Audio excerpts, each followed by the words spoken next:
era tusobole okumanya kye tukola n'okwongera okukiwa abantu kubanga abantu bangi nnyo bakyetaaga.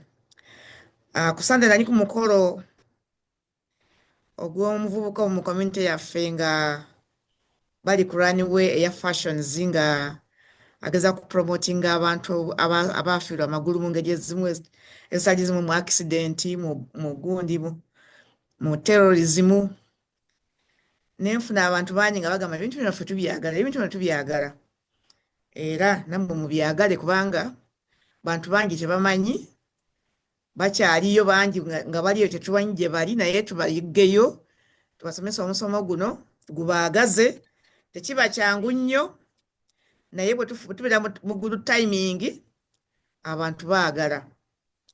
Neeyanziza nnyo okumpuliriza. Kamba kwase Michael Kakande, omusomesa waffe ow'amaanyi ennyo mu by'okutuyigiriza engeri etuyinza okuyigirizaamu abantu ebikwatagana n'ebyensimbi zaabwe ze bakola, si zaffe zaabwe ze twagala bakuume bulungi.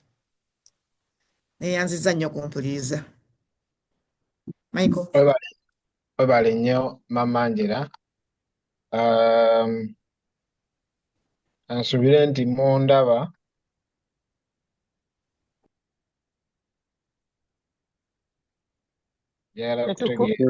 Tukulaba. Temundaba?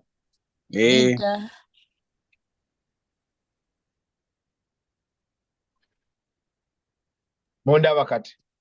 Eso. Okay. Banange mwebale nnyo okujja ku musomo gwaffe guno olwaleero. Mwebale nnyo okujjumbira ate nammwe mwenna nga Mama Angela bw'ayogedde abajja ku musomo gwaffe ng'ennaku z'omwezi nga tugulawo ofiisi yaffe. Mwebale nnyo, mwebale ddala. Ennaku z'omwezi nga 21 tugenda kuddamu tufune omukisa ogufuna omusomo gwaffe mu community. Ku makya tujja kubeera wano, ate olw'eggulo tugende ku ggala ejja kubeera lowo. N'olwekyo naye mutweyungeko, buli muntu yenna oba wasubwa omulundi guli oba ne bw'oba nga wajja, era tweyungeko ojje tusome ffenna, tubeere ffenna tulabe nga tubeera mu community nga tutegeera kiki kye tuteekeddwa okukola, because ekyo kikulu nnyo okubeeraawo ng'omanyi ky'oteekeddwa okukola. Of course olwaleero nazuukukidde ku mawulire amabi ennyo ag'okufa ku bannakatemba, munnakatemba munnange gwe bayita Mmese oba amanya g'amatuufu ye Nicholas Ampirwe, naye nga ffe tubadde tumumanyi nga Mmese. Abaalaba ku side mirror edda Mmese oyo y'omu ku baatandika ekibiina kye bayita Amarura Family, ne Amooti Omubalanguzi, ne Padde Bitama naye mugenzi kati, n'omusajja omulala gwe bayita Mmese Kigere, be baatandika ekibiina ekyo eky'Amarura Family. Oluvannyuma Mmese n'agenda ku Super FM gye yali akola, era kwe yava okujja wano abadde yakamalawo just emyaka 2. Emyaka 2 gyaweze ndowooza mu gwa 8 emyaka gye yakamala wano. Naye bw'atyo olunaku lwajjo yakomyewo nga bulijjo, n'anyumyamu awo ne bakapo be, bakwano be, ne banyumyamu ne bakuba olwali, n'abagamba nti mmanyi nkooyemu kaŋŋende neebake. Mu ddakiika nga 3 bagenda owulira nti naye obange ono ng'asambagala, mujje mulabe. Bagenda okuyita ambulensi emudduse mu ddwaliro mu ddakiika 3 amalala, ne bamupronouncinga nti afudde. Just like that. Nga sigamba nti abadde mulwadde, sigamba nti abadde oba n'obuzibu, maybe ayinza okuba abaddemu n'obuzibu butono, naye kwegamba period eno tewaliwo kyonna kyonna kye wabadde osobola gamba nti bannanga omuntu wuuno muyi. Kitegeeza ki? Kitegeeza nti obulamu bwe tulimu batwazikamu bwazike.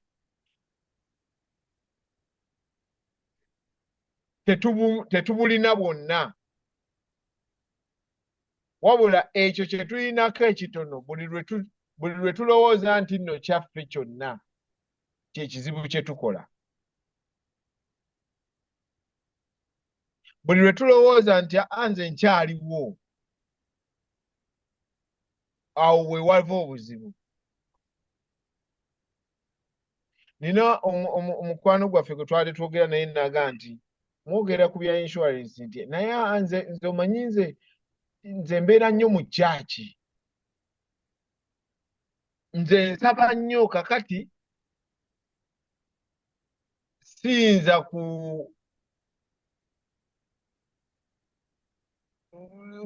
siyinza kubulwa nsondera, siyinza kubulwa bantu bansondera. Nze nsaba nnyo. Kati nga omuntu ye bw'atyo bw'akitwala nti olw'okuba asaba nnyo abantu bajja musondera.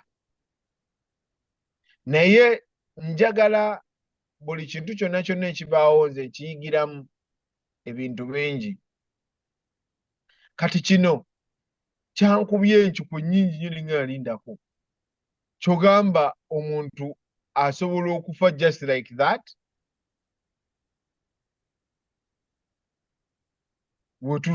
Twakatuulira wano nti gundi abadde wano afudde. Kati bwe kibanga ekyo kisoboka kitegeeza nti naffe ate abali mu bulamu tuteekeddwa obutabutwala for granted. Ne tumanya nti essaawa yonna yonna obulamu obwo butuggyibwako. Naye ekikulu nti bwe butuggyibwako tubeerawo tutya? Abantu be tulese bagenda kubeera batya?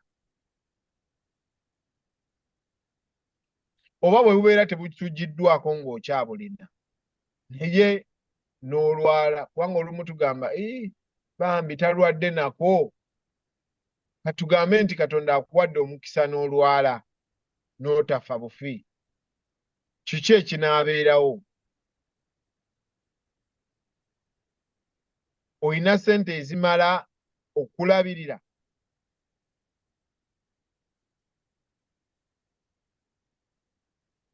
Ebiseera ebisinga ebyo tetubirowoozaako nga tulowooza ku bulamu. Tubeera so taken up by responsibilities zino eza bulijjo ne tutalowooza singa ensonga lwaki tetukirowoozaako kubanga tetukyagala. Unfortunately tetukirinaako control.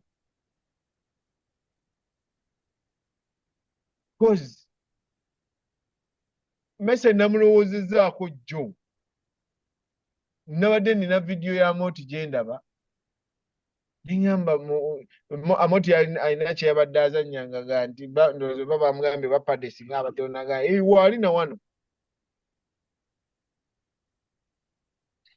Naga nti nengamba kale bannange ensi eno ekyuka. Amoti ne padde ne Mese baatusanyusa nga tuvubuka.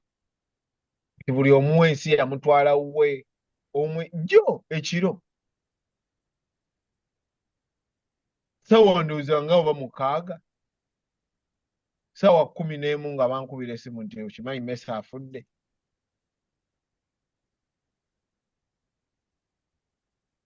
Kitegeeza nti waliwo ebintu bye tutalinaako control. Kati bwe tuba tetubiinaako control kitegeeza tuteekeddwa okubyetegekera kubanga tetumanyi ddi lwe bigenda kubeerawo.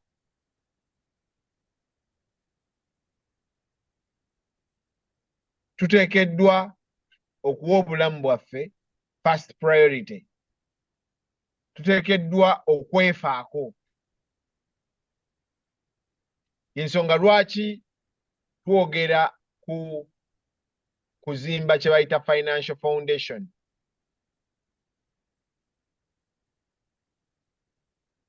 Bw'ojja wano yadde abasinga balowooza nti tugenda kusoma ku tugenda kusoma ku insurance. Munnange tetusoma ku insurance yokka.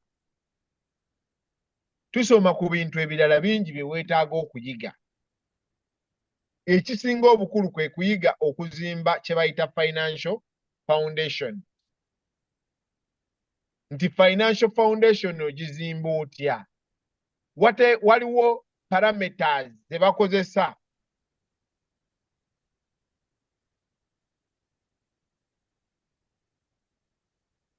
Tulina parameters ze tukozesa mu kuzimba financial foundation eno. Nti nze ndi ntya, nsobola singa nfuna obuzibu nsobola okwebeezaawo, oba famire yange esobola okulya, basobola okusoma, basobola okukola buli kimu kye balina okukola. So bwe tuba tulowooza ku bulamu, obulamu tubulowooleza mu financial foundation.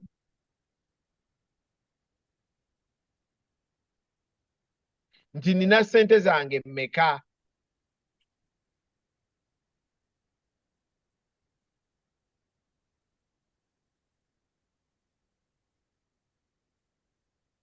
Tutunuulira ebintu bina ebikulu era byebyo bye tusomesa okusinga wano. Insurance just kiri kimu ku byo. Naye osanga oli n'akugamba nti bajja kunsomesa insurance as if okusoma musango. Teri agenda kukwata nti gwe beera wano mangu. Tewali. So bwe tuba tutunuulira financial foundation, tutunuulira ebintu bino wammanga bina.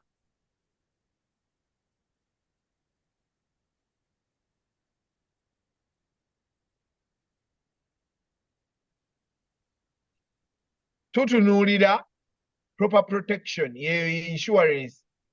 Insurance ye musingi.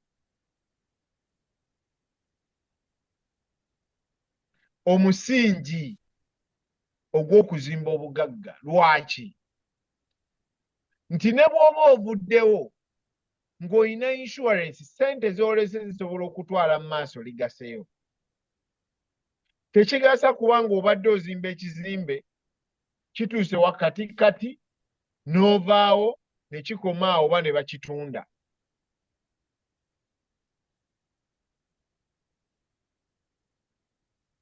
Y'ensonga lwaki tutunuulira nti ne bwe mba nvuddewo nina ssente ezisobola okundabirira.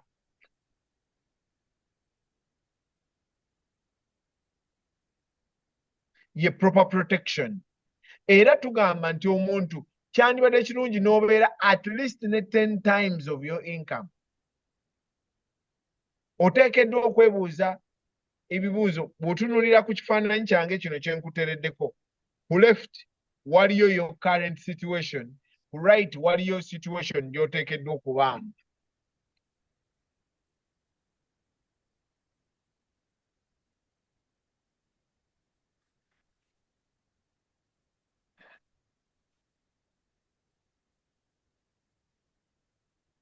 Sarah, I see you've just joined.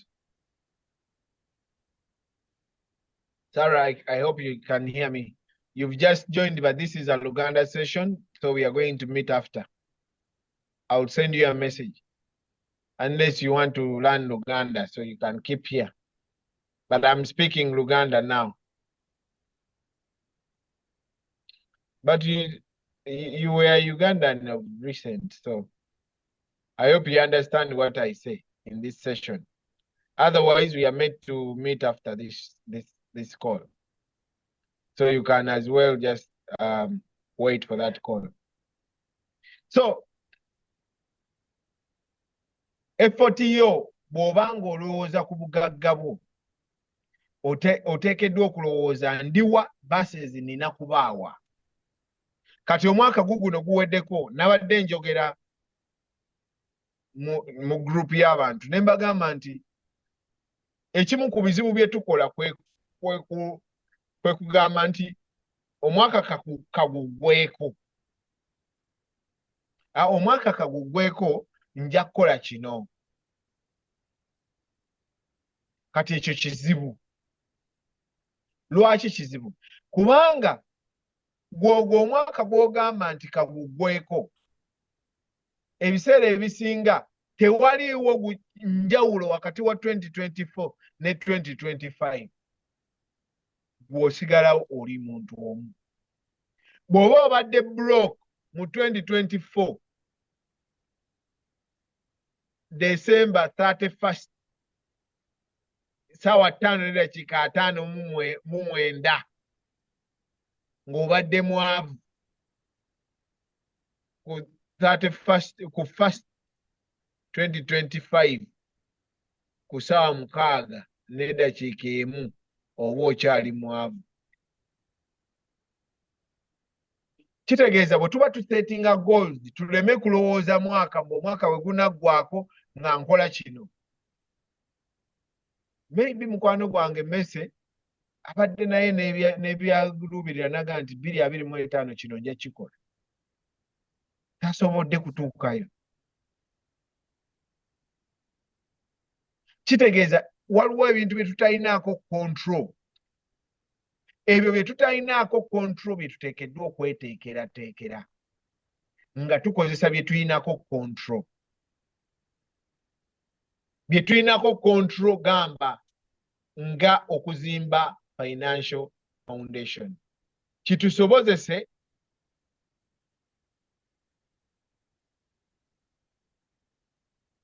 okumakinga sure nti ebyo bye tutalinaako control bwe bijja tuli beeteefuteefu. So proper protection ye insurance gwe musingi. Then ne tugenda ku debt management. Oyimiridde otya mu mabanja munywanyi?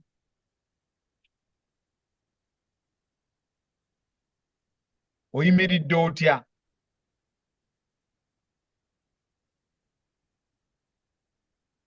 Kubanga ebbanja lyeryo ly'oyina oteekeddwa kubeera ku zero by the time w'oritayaringira. Oba w'ofiira kyandibadde kirungi n'obeera ku zero. Debt. Emergency fund oyimiridde otya?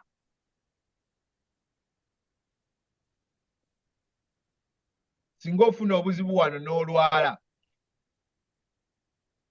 osobola okubeerawo, osobola okweyimirizaawo okumala emyezi emirala 6 nga tokola. Ye emergency fund.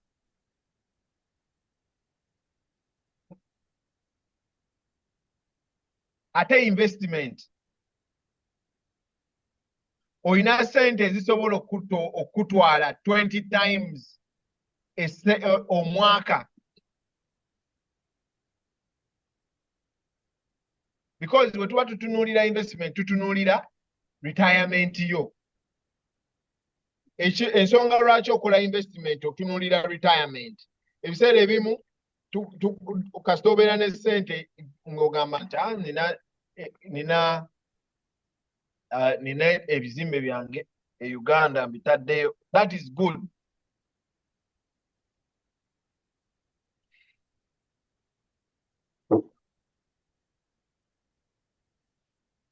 Naye ekibuuzo kiri nti ezo sente zinaakumala. Economy gy'omanyidde n'ebintu by'omanyidde for the last 10 years, 20 years, 30 years biyinza okuba nga biralamu ku by'e Uganda. Ekibuuzo nti weeteeseteese. Ye abaffe waliwo abantu abagamba nti nze social security ejja kummala. Kikuggyako ki okutegekayo extra sente n'oba nga session bwejja ne sente endala zijja?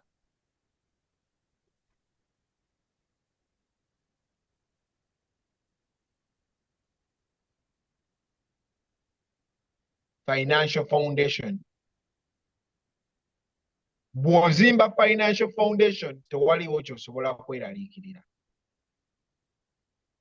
Eno financial kye tuyita financial foundation ye system gye twayogerangako. Abazungu balina system.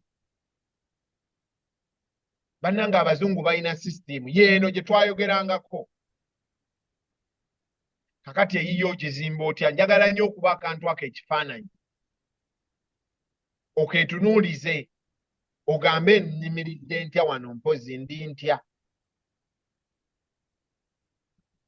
nina insurance emmala 10 times ekitono ennyo nina zero mu deeti oba nina kyenkola ekintwala okubanga mu mabanja ndi ku zero nina emergency fund emyezi 6 esente zisobola okuntwala ekumala emyezi 6 nina investment 20 times my income bino bwe mbyogera tekitegeeza nti nze byonna mbirina era ndi bulungi waliwo gwe nalabya apostinze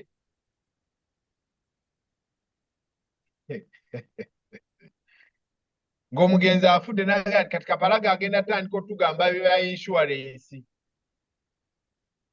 asomesa abagagga azifu ye mugagga nze siri mugagga naye nkubuulira kyendi mu kukola sakira ati katonda bw'anaaba wampadde obudde n'entuukayo sijja kuba mu mbeera y'emu n'abantu abalala abasinga obungi abataakola byetwogerako because bino byenjogera si nze mbiyiiza wabula mbisanzeewo ng'abazungu babikola nze ne ttiimu yange Mamangera bannamande baani omulimu gwaffe kubizza mu lulimi lwaffe tubibuulire bannaffe kati gwe bw'ogaa nti ebintu by'Abannayuganda olw'okuba tubikubuulidde mu Luganda munnange ffe tuba tukoze ogwaffe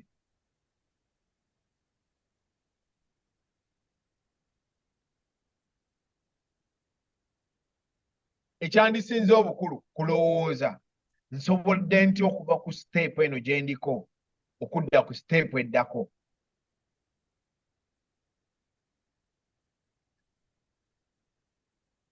bwe tuba tutunuulira life ntera okubuuza ekibuuzo nti wajja mu America oba Canada oba wa yonna gy'ondabira bw'oba nga toli Uganda ne bw'oba oli Uganda wajja e Kampala okakasa obulamu bw'olimu bwe bw'owaloota ng'ojja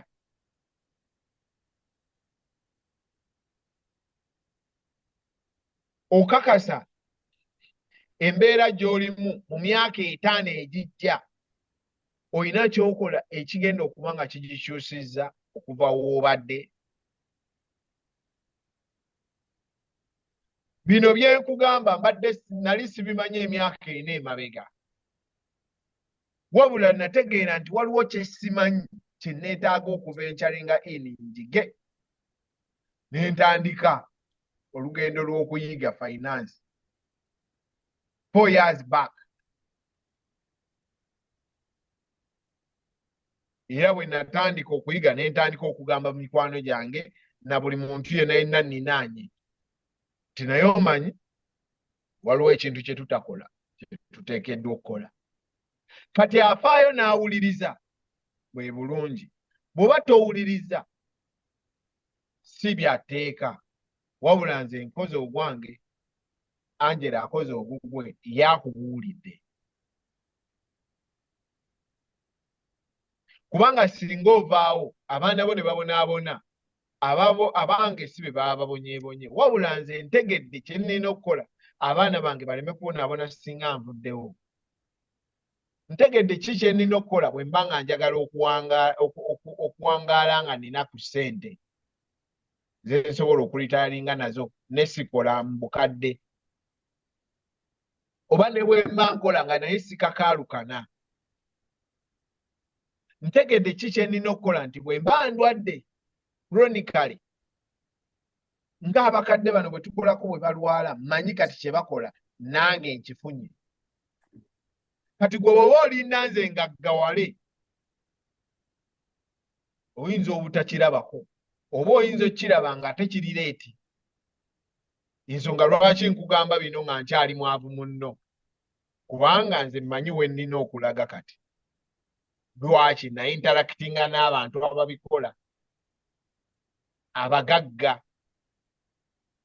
buli kumakya saawa emu kulinka eno yennyini gy'oliko buli kumakya saawa emu kubeerako akatabo nga tusoma ku butabo obw'enjawulo kubanga nategeera nti ekimu ku bizibu byaffe kutasoma ebintu bingi babikweka mu butabo kati nabo tubusome buli kumakya saawa emu ey'e Massachusetts tubeerako n'akatabo kitegeeza ki tuteekeddwa okukyusa obulamu oteekeddwa okutunuulira 2025 Katonda bw'aba akutuusizzaayo okubanga yanjawulo ku 2024 bw'ebadde naye ekyo tolina kirinza mu mwaka gujja olina kitandika mu guno gw'olimu kati okusobola okufuula omwaka ogujja ogw'enjawulo otherwise bw'olinda omwaka ogujja kitegeeza kugenda kusanga nga bw'obadde ne guno era bwe gutyo oyinza okwesanga nga bwe gwajja because na guno gwe tumalako gwaliko omupya naye ki ekyakyuka mu bulamu bwo nga tuva mu 2023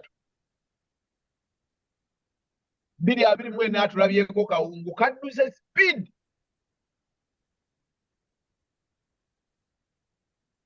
okukakana nga tugudde katutuno tuli ku njeboyebo tugwa mu 2025 naye gwe bw'olinda nti ebintu ngenda kukola kati ngenda kyusa obulamu bwange 2025 bw'oba oyagala okyusa obulamu bwo 2025 olina bukyusa kati saawa eno wenjogerera naawe 2025 akusange ng'obukyusizza akusange mu process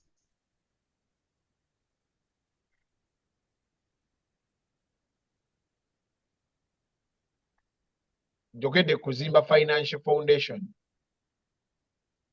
naye tosobola kuzimba financial foundation nga tomanyi kye tuyita X-curve concept. X-curve concept bwe bulamu ye concept y'obulamu abasajja baagizimbira mu ka X towulira bagaa nti find X ndowooza yeeno. X is actually life. Why? Bw'olaba akagundi ako kaweevu ako k'olaba kakkirira kagamba nti bw'oba okula obwongo bwo bulowooza ku famire. Abaana bange balidde banywedde basomye beebase batya bakoze batya. You're thinking about your family as you're growing. Now, time egenda kutuuka otuuke ku maximum ng'abaana kati responsibility ebadde eyiyo bagitekinze over kati be bali woobadde nabo be bali mu kulabirira abaana baabwe nabo kati bazze mu process. Kakati kitegeeza ezo responsibility zo zigenze zikka naye responsibility endala eyambuka ye ggwe okwerabirira kati kuyingiddewo.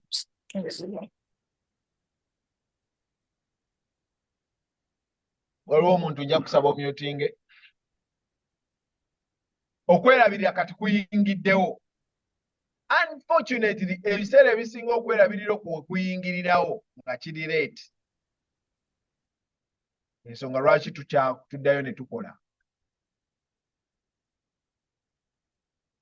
Noba ng'oyingidde ensambo oyingidde ekinana naye ng'okyalina okukola. Lwaki? Because tewategeera kintu kyakutegeka time eyo.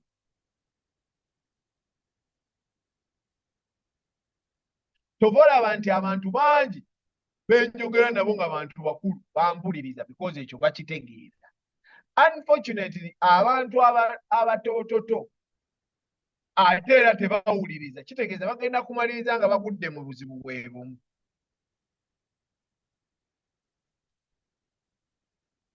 Because anaagenda okujjukira nti nandibadde nabitegeka dda ng'era obudde bugenze. Because okusinziira ku X-curve concept nga bw'ogiraba ekugamba nti bw'oba ng'oli mu kulowooleza family ate olina n'okwerowooleza kyova olaba buno butandikira wamu bukaavu buno bombi. ate naawe olina okwerowooleza at the same time n'omanya n'ogamba naye kati bw'atuuka mu myaka egyo kinaaba kitya kitegeeza nina tandika kati nga ndi muto okuseevinga akasente. Now ebiseera ebisinga tugamba nze ndi mukufa ku famire yange omanyi biirusi omanyi mwami Kakande bye mwogera birungi naye kati eyo biiru ndala. It is a biiru eri necessary n'okusinga biiru nyingi nnyo z'olina. Lwaki? Kubanga olwaleero singa ovaawo tulina testa tugiyita DIME method. DIME is DIME. Debt, income, mortgage, education. Nti olwaleero oli mu kulowooza nti nze omanyi kaakati mwami Kakande bye mugamba bisobola omanyi nina ebintu bingi ku plate yange. Lwaki? Kubanga nina ebbanja otyo, kubanga nina abaana balina okusoma otyo, mmanyi nina owa university otyo yayingidde otyo, ate nina ennyumba nakajjayo ennyumba otyo. Abaffe singa obuzibu butuuka essaawa eyo kyekibaawo. Ebyo byonna byonna by'otegeka kati bibeera bitya? Kyekibituukako. Ensonga lwaki tukugamba nti eno biiru eri necessary. Because singa ofuna obuzibu olwaleero emmaloka eyo gy'osasula $5 buli mwezi okakasa abasigalawo basobola ogisasula oba banka egitwala.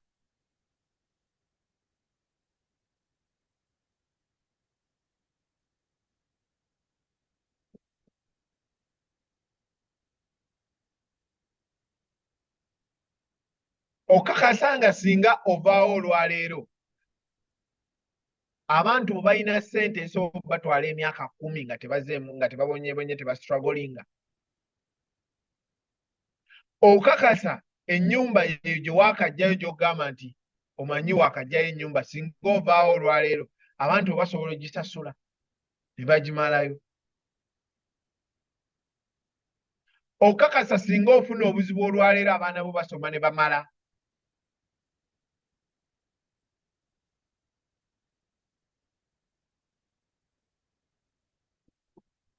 Ebyo bwe biba tebisoboka. Ensonga lwaki weetaaga insurance y'engeri gye tubalamu insurable need. Bwebanga ekimu ku ebyo ansi eri nedda, insurance wagyetaaga mabega obudde bugenze. Ensonga lwaki tugyogerako. Awo twogera singa oba ovuddewo naye tewatya nga tovuddewo n'owangaala buwangaazi. Okakasa oyina ssente z'oteeka ebbali ezinaakuyamba mu biseera bye eby'obuwangaazi. Ye abaffe oyina time emala okuzinvestinga, because bwe tuba tutunulira okuzimba obugagga tutunulira ssente. Oteekeddwa okuba nga olina ssente z'ogenda oteeka ebbali. Oteekeddwa okuba nga olina time emala okuziwa zikule. Ensonga lwaki tugamba okutandika nga bukikyali, because that is the time gy'olina.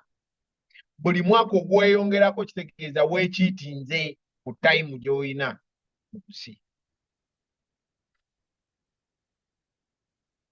Abaffe ssente zo zikulira ku rate ki? Buli 100 kyowo okiteeka kizza mmeka? Ebiseera ebisinga bwe tuba tuweereza ssente e Kampala tetulowooza ku rate of return. Tetulowooza nti 10 kyange kino wenkiteeka kikomyawo mmeka?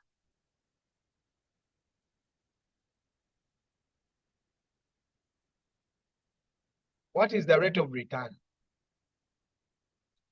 Ate inflation egenda kulya ssente zo. Bino byebintu bye tulina okulowoozaako ng'omwaka guggwaako otandike obikoleko nga tegunnaggwaako, such that ogujja gukusanga oli mu process.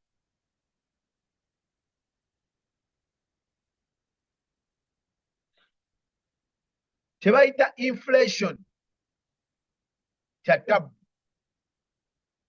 Inflation y'ensonga lwaki omuntu eyajjanga e Uganda oyinza okuba nga omuntu ng'omaze wano emyaka 2. Mama Angela.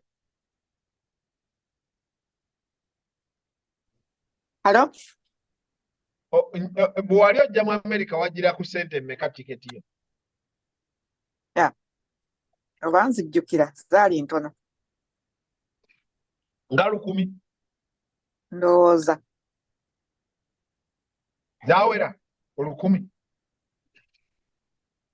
By the way, nagira free ticket. Wagira ku free ticket? Because I was coming for a conference.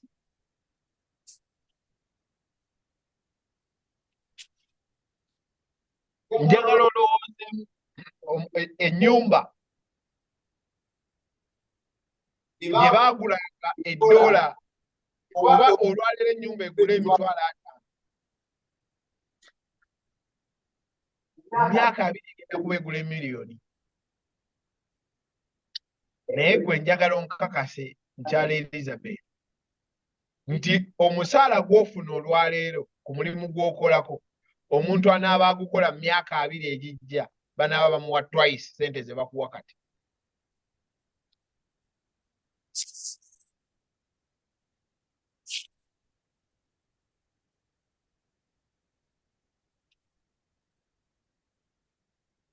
Ekyo osobola kirabira ku ki? Ku ngeri gye bakwongeza. Nze nakolanga ku mulimu ne batuyita laga nti leero tukoze tubongeza nti sayininga genda okubikula nga baga nti congratulation tukwongeza $0.25 per hour. Kakati n'olyoka weegumya nti owange era essaawa 4 waakiri mba nnyongeddeko $1.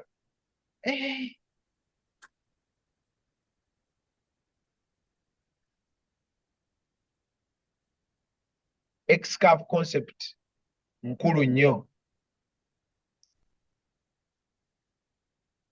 Lwaki wajja mu America? Bw'olowooza lwaki wajja mu America n'ofuna ansa kitegeeza kubaako ne by'okyusa mu bulamu bwo ng'omwaka tegunnaggwako.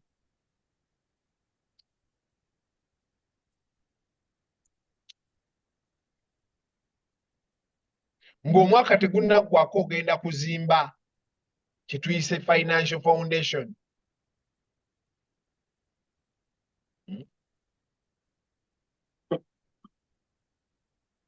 Ogenda kuzimba kye tuyise financial foundation. Ogenda kulowooza ku bintu ebyo bibiri. Njagala nnyo tubirowoozeko ng'omwaka tegunnaggwako. Ebintu bibiri. Financial foundation n'ekyokubiri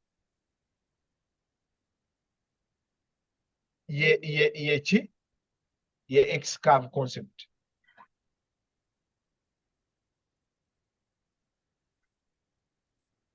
Kiki ekibaawo singa mba nvuddewo olwaleero? Kiki ekibaawo singa mba mpangadde? Kiki ekibaawo singa mba ndwadde?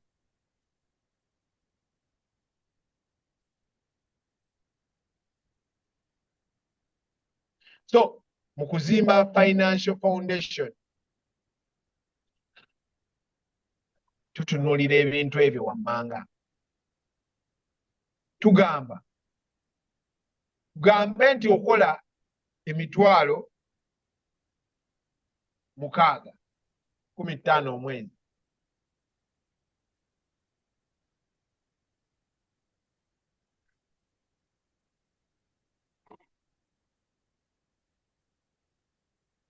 Tugambe nti okola $15,000 omwezi gye $6,000.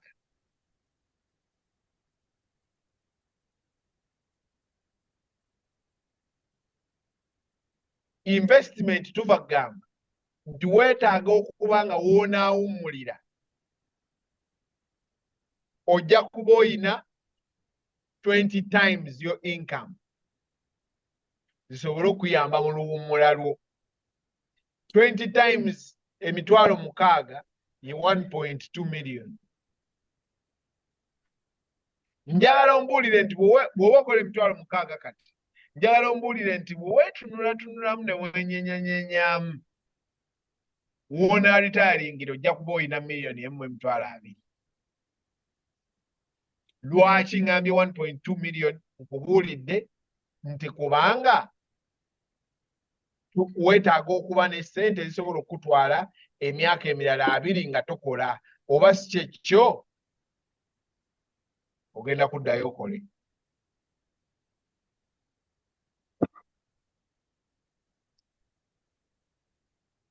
Emergency fund tulabye wali nti weetaaga emyezi 6 eza ssente ez'okola. Emyezi 6 gye emitwalo 3. Munywanyi oyinawo emitwalo 3 ku ssente zo olwaleero, nti singa olwala olwaleero okumala emyezi 5 osobola osasula buli kimu okumala emyezi egyo 5. Ansa bw'ebanga eri nedda jangu mu lugendo tutambule, tuli bubi, jangu tubeeko ne kye tukola.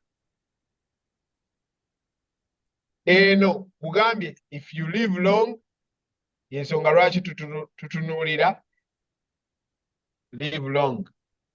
If you live long, weetaaga miliyoni 1.2. If you get sick, weetaaga emitwalo 3. Ekitono ennyo. Kati ate if you die, sente mmeka z'olina mu bbanja, oli ku 0, oba obuzibu ogenda bulekera abasigaddewo bafaafaagane. Era ki ekigenda okubaawo? Banka egenda kujja etwale emmotoka.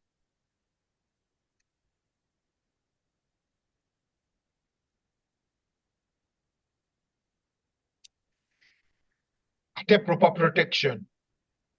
Proper protection nakugambye nti bwe tuba tutunuulira kye tuyita dime method. Ebbanja lyo lyenkana ki?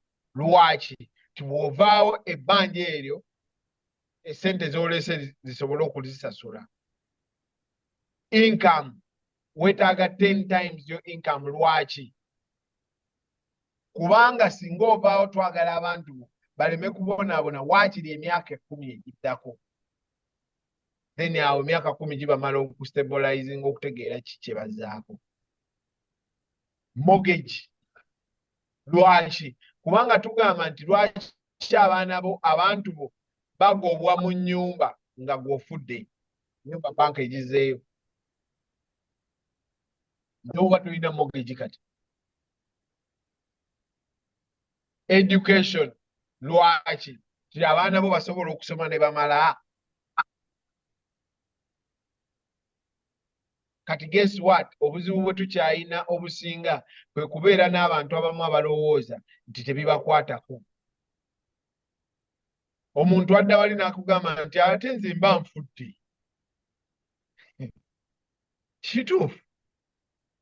Kituufu oba ofudde. But guess what? Ofudde naye abantu bo bw'obadde otabakanira buli lunaku obalekedde omugugu gwe batamanyi we batambikira.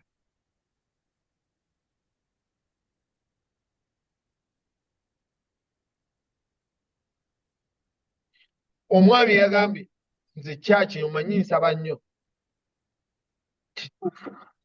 naye bw'ofa manya olekedde kyaki omugugu, kubanga buli omu alina ebizibu bye. Kati buli omu bwagamba kati tukoze tutya bannange, kati tukoze tutya. So nga ate ekyo osobola okyewala ng'oli mulamu. Ate nga ezo sente si nnyingi nnyo. Waakiri osobola okufunayo ka insurance akaziika. Munnanga ka insurance akaziika tekaba ka bbeeyi. Ezo sente tuzikwata ne tuzisipendinga ku bintu ebiseera ebisinga ebitamatalinga as much.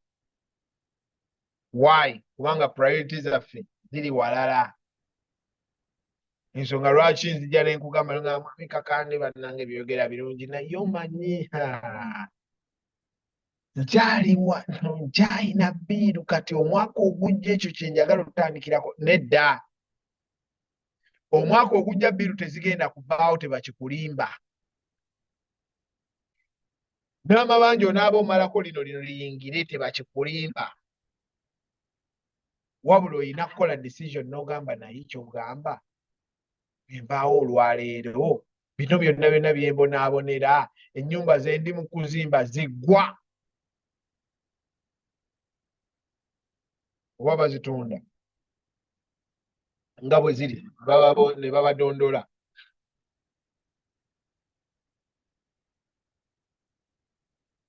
Nali nsula eyo walingayo ennyumba naye nga neebuuza ennyumba eno nga teggwa.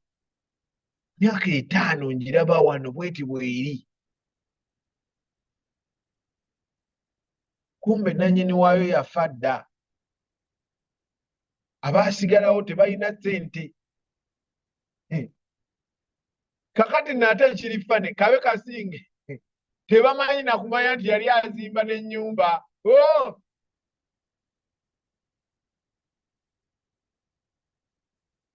Yalinayo ennyumba ey'ekikazi. Omwami tamanyi, terayamanyi, ye yagenda ne yeegulira poloti ye. Okuggyako landiroodi yamanyi nti yagula. Terina amanyi endagaano gye ziri. Oba endagaano yazikwata n'azikwasa mukwano gwe. Mukwano gwe naye bw'amanya nti yekka amanyi n'agamba waayo oja kangende nnimirewo.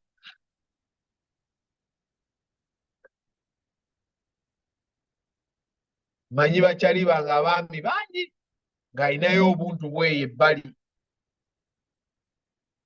Naye bw'ovaawo obuntu bw'obwo ebbali babufuna.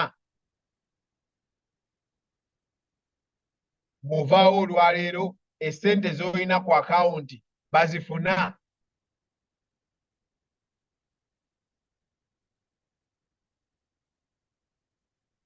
Bw'ebaba tebazifuna lwaki obonaabona kati? N'oteebaka n'okola ki? Lwaki? Ng'ate still era kyonna kye kimu osigala tokoze eki? Sigala tekiwedde.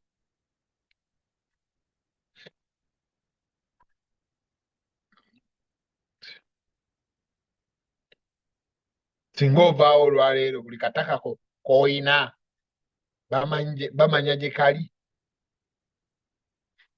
Bakafuna. Abantu be wandyagadde bakafune.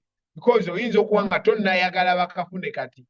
Ate wandyagadde nti bw'osinga oba ovuddewo be baba bakafuna. Okakasa be bakafuna. Bamanyi gye kali.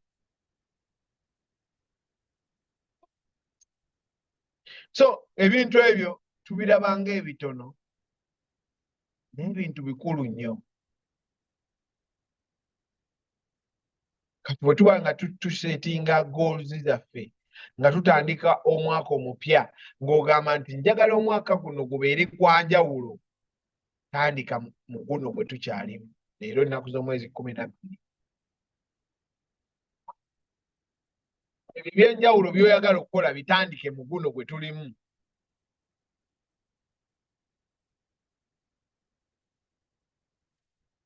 Ogambe nti nkoze kino nkoze kino nkoze kino nkoze kino. Akati nsetinze goal, ntandise, ndaba gye ndaga. Otherwise n'omwaka ogujja gusobola okuyita ng'emirala bwe gize giyita. I have a very good question here. Ye njagala okubuuza buli muntu ali wano andaba. It's a very simple question, but very important. Okakasa bw'opimapimamu life gy'oli mukati obulamu bwo okakasa situation yeeyo ekukkiriza okutuukiriza goal zonna z'oyina mu birooto byo byonna, situation gy'olimu kati gy'omalako naye omwaka guno n'empenda z'okoze okakasa nga zisobola okuyamba okutuukiriza ebirooto byo emyaka 5 egijja 10 egijja 20 egijja bw'otutunuulira situation eyakakati. Bw'ebanga nedda twetaaga okubaako n'ekyetukola. Kyengambye nti oli agamba Kapalaga mwavu naye aseba asomesa bagagga. Mbasomesa akirinamu obuzibu akiwulire mbasomesa kubanga ndi mu kkubo erinoonya wawe nnina okuba. Naye saagala ngendeyo nzekka kubanga guess what, bwe naagendayo nzekka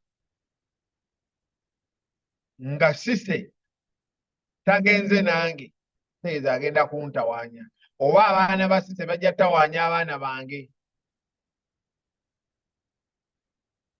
Kati nandyagadde abaana ba sise n'abange babeere ku peegi emu.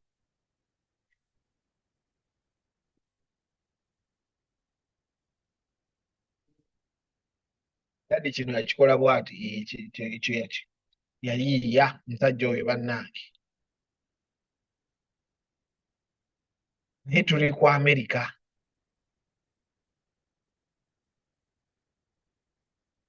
Ne tuba nga tukyafuna obuzibu. Ne gatukanuka. Tugamba kati ki ekiddako?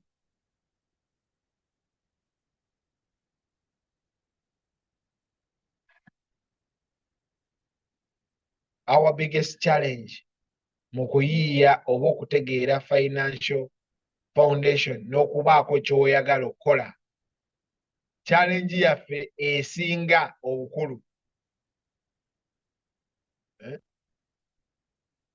Challenge yaffe esinga obukulu mu bulamu bwaffe bagiyita comfort zone. We want to be comfortable. Bulamu bwaffe.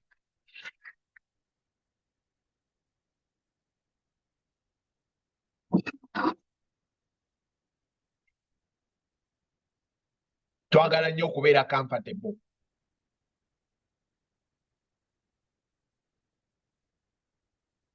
N'obeeraawo ng'ogaa nti ekikulu kino nani kikoze naye ebyo bitawaanya. Kasitowuliramu ako naye bitawaanya. Manya bulamu tebugenda kukyuka n'ekyokusetinga goal kiveeko. Bwe kasita omutima gugamba naye bitawaanya. Kubanga mu Luganda bagamba ogutateganya teguzza nvuma.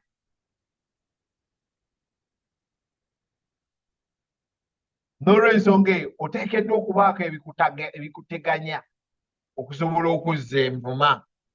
Oteekeddwa okubaako ne byokola eby'enjawulo ng'omwaka gutandika, ng'omwaka guno gugwako ng'ogujja gutandika. Oteekeddwa okubaako ne decision z'okola ez'enjawulo. Bw'otunuulira akantu kano ke nkuteeredde wano, kakulaga comfort zone, distance eriwo wakati wa comfort zone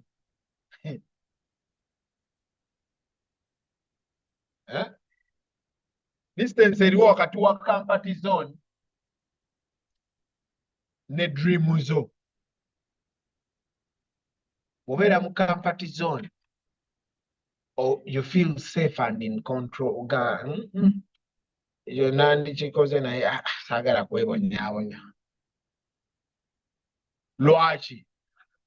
Kubanga level eddako awo bagiyita fear zone. Mu fear zone oba tolina confidence emala ku attackinga bizibu byo, tolina confidence emala olaba nga bw'ojjako $200 ozo investing obozi saving oboziteke mu insurance kigenda kutwalako sente nyingi nnyo naye nga ozispendinga mu bintu ebitagasa.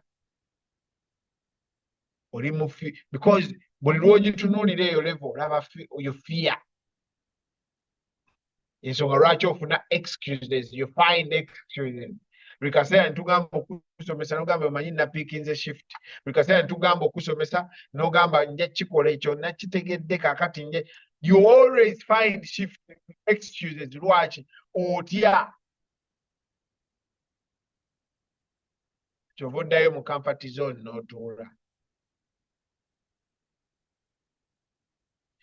Eyo level eddako erimu kye tuyita being affected by others' opinions. Ojja ne tukusomesa ne tugamba olaba abazungu bano balaba nti bino kye bakola, olaba zino kampani nti zimaze wano emyaka 10 olowooza zibadde zikolawo oti. Ziyina bye ziyina bye twagala tukuwe. Noddayo ne weebuuza omuntu atabiwuliranga nako n'asooka akuwa ku magezi awo bajja kubba Abannayuganda gwe. Wegendereze munnange Abannayuganda bange bazibu. Naye nga Abannayuganda b'ogamba my friend, ebintu bye twogerako si ffe tubiyiiza, tubisanzeewo. Nze ndi muyimbi. Omulimu gwange Uganda gyali ebiri kuyimba kola ku radio, that is it. Ntera bagamba nti ne finance, amawulire ga finance bwe namala ngukola ku radio, programu eyaddangako yali ya finance, yali ya amawulire ag'ebyenfuna. Saagawulirako emyaka gyonna gye nakola ku radio. Wabula bwe ntuuka mu America ne nga nayirindako. Waliwo ekintu kye tutategeera. Lwaki tukola nnyo naye nga ssente siziraba? Ekyo ekintu bw'obanga tokyebuuzangako oli mu kifo kikyamu naye nokoola omazeeko yabwerera obudde. Obudde bw'omuliiridde bwereere. Bw'obanga totuulangako awo ne weebuuza naye nga nkola nnyo naye ssente siziraba. Kino ekifo ky'olimu kikyamu. Gwe wamalayo.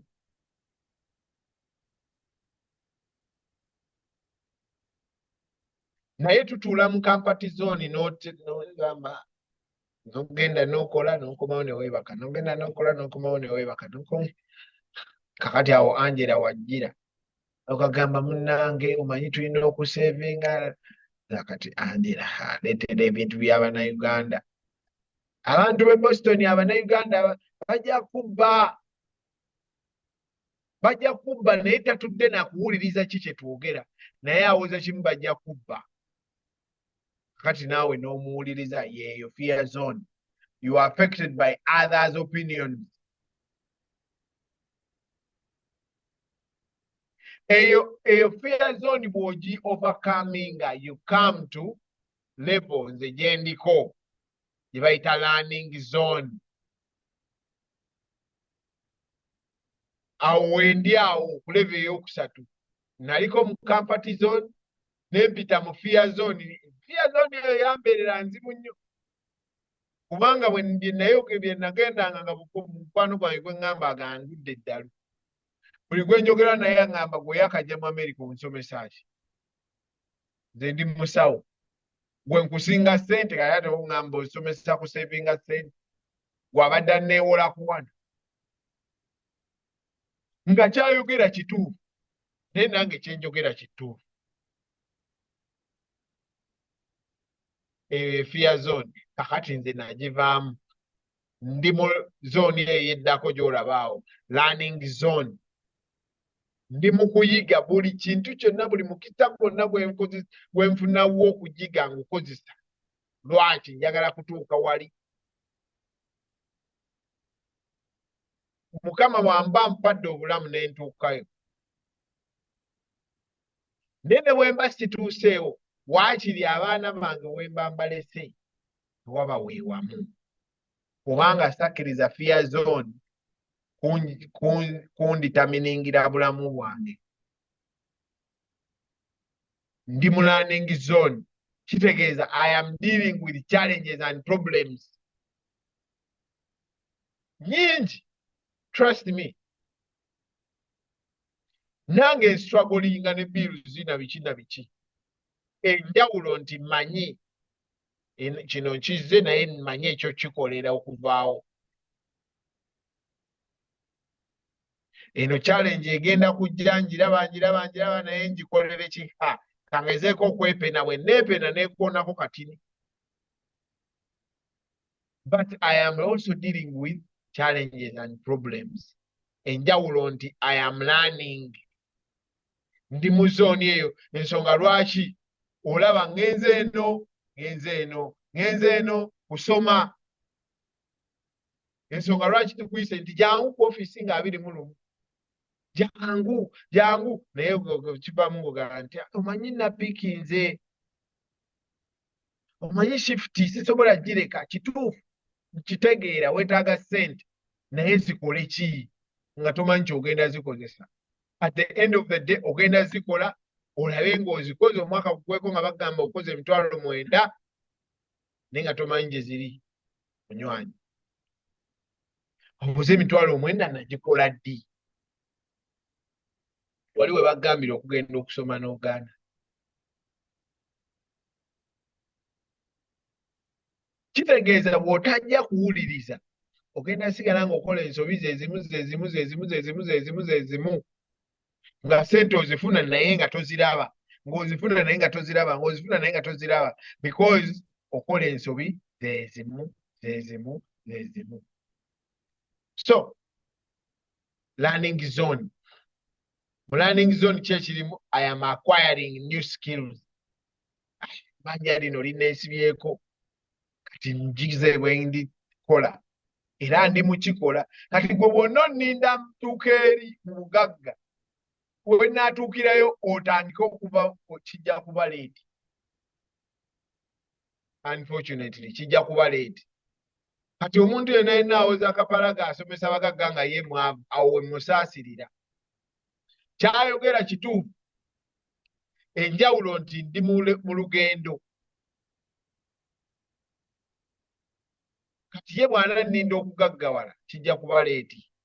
Kubanga ate naye buli kyempisemu buli zooni gyempitamu naye abajja kuba alina ogiyitamu.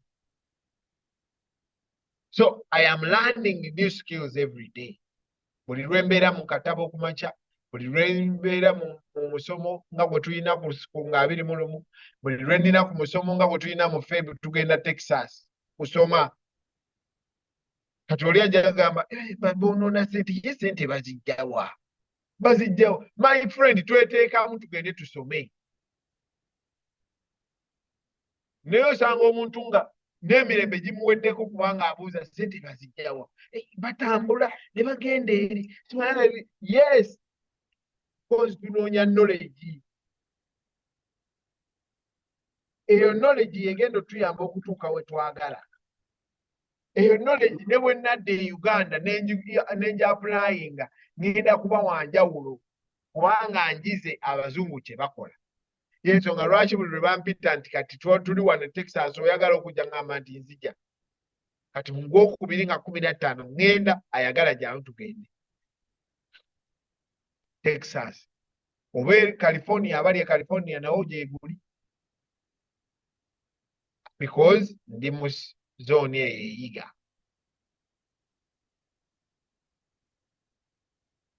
Naye nawo saagala kulwawo kubanga bwe ndwawo I extend my comfort zone.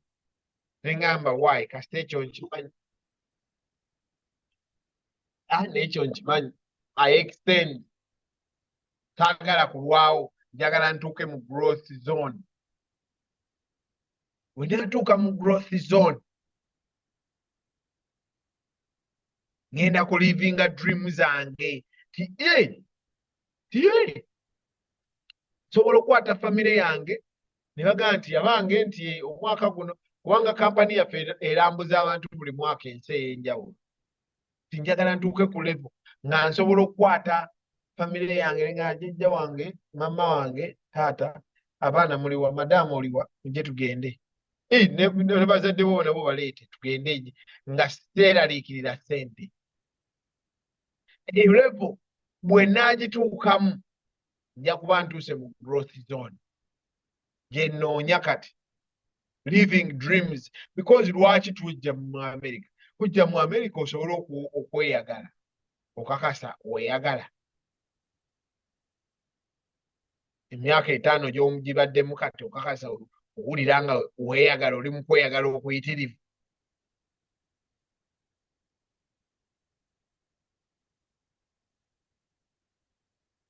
nze okweyagala kwe nanona kuba nti nsobola bwe baŋŋamba nti tugenda South Korea next year tugenda South Korea naye nandyagadde okugamba nti tugenda South Korea nti kulambula nti sente meka okuregisteringa sente meka nti 13,000 okay nina abantu 5 ogwo gumu kitundu njagala ntuuke mu level eyo nga seetaaga kweraliikirira tiketi naagijja wa maama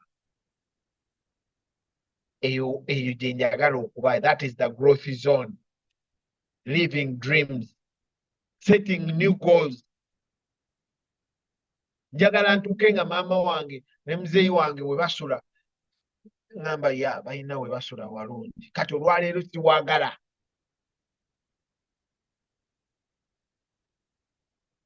nga ngamba ya muzeeyi wange ne bwatakola sente weziriwe. That is setting new goals. Nga ntuuse awo mu growth zone. I will conquer objectives.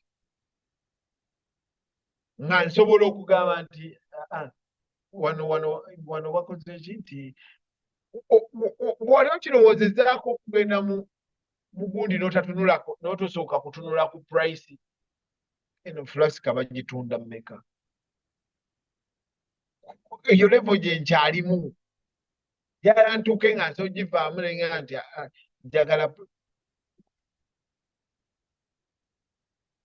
omukazi yali atusomesa naga nti bagenda mu kiduuka okugula akagaali yali anenyima emboozi bagenda mu kiduuka okugula akagaali mama nje oyinza okunzijukiza oba ogijjukira okugula akagaali k'omwana naye bwe bagenda okugula akagaali oli n'atuuka naga nti obugaali buliwa obugaali tulinawo wano obw'3,000 tulinawo obw'emeka tulinawo obw'1,500 tulinayo obw'7,000 namugamba nti ak'omusanvu ke kaliwa tulabe kamubusiira katulabe ku k'omusanvu akagaali k'omwana namwe kamubusiira kandabe ku k'omusanvu okuwa 6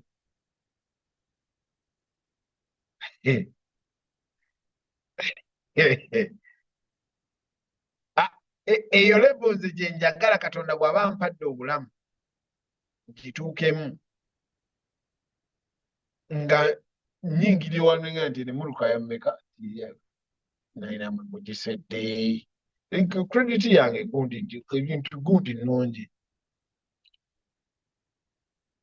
eno gye njagala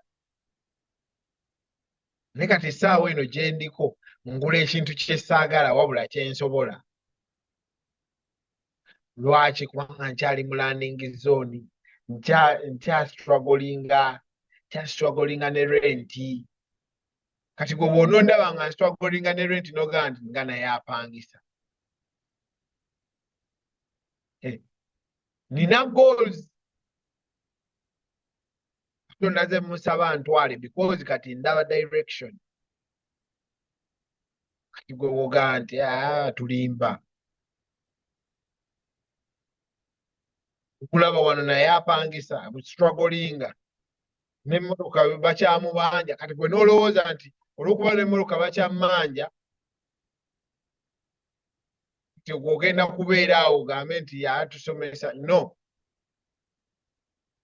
ebintu bye ntunulira excave yange njagala kubeera wa mu myaka 2 okuva kati njagala kubeera ne sente mmeka njagala nkyalire Monica e Canada sister wange nga bwe baŋŋamba nti Canada gundi tiketi ya sente bwe ziti sisooka kuyitamu kulaba eriwo ya layisi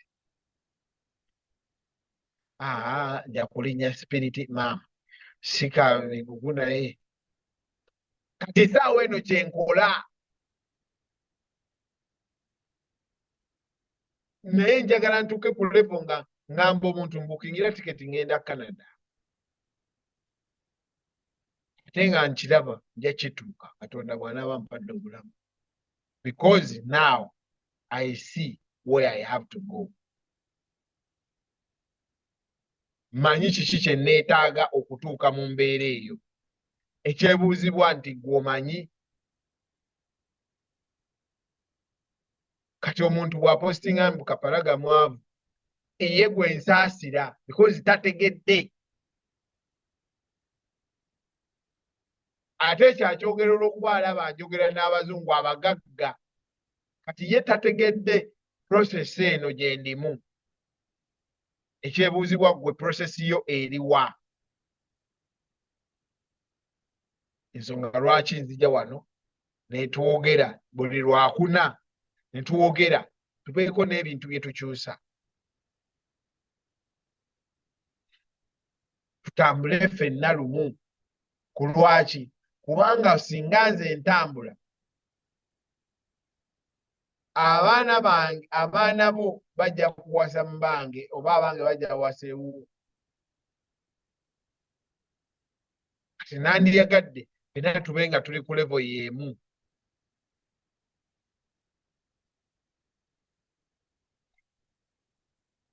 wali okyegendereza nti abagagga beewasaamu kwowala bizibu byaffe eno bye tuyina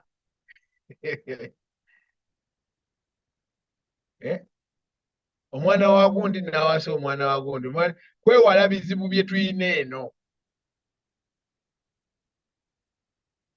so tuyina opportunity naye ekizibu wano mu comfort zone wano wali so comfortable wanyuma wabuguma